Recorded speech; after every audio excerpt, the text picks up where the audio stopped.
Sementara itu, kericuhan terjadi saat proses pembangunan di kawasan industri Delta Mas, Bekasi, Jawa Barat dihalang-halangi seorang warga yang mengaku sebagai ahli waris wilayah tersebut.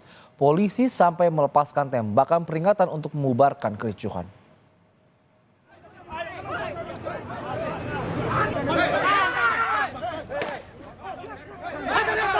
Seorang pria yang mengaku sebagai ahli waris terlibat keributan dengan pihak keamanan kawasan industri saat berusaha menghadang alat berat. Polisi terpaksa memberikan tembakan peringatan beberapa kali ke udara untuk membubarkan keributan.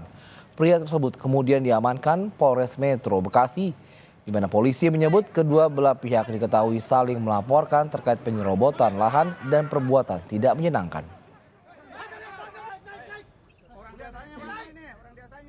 Bermula dari peristiwa ada pembangunan, kemudian ada salah satu dari ahli waris mencoba menghentikan proses pembangunan.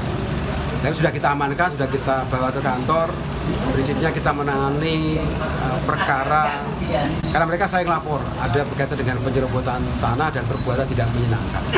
Tapi dalam aksi tadi ada berapa orang yang diamankan? Ya kita amankan 1 orang, kita bawa ke kebetulan pada saat di situ ada anggota saya yang melewat, makanya diamankan ke Polres. Bukan unjuk rasa sebenarnya.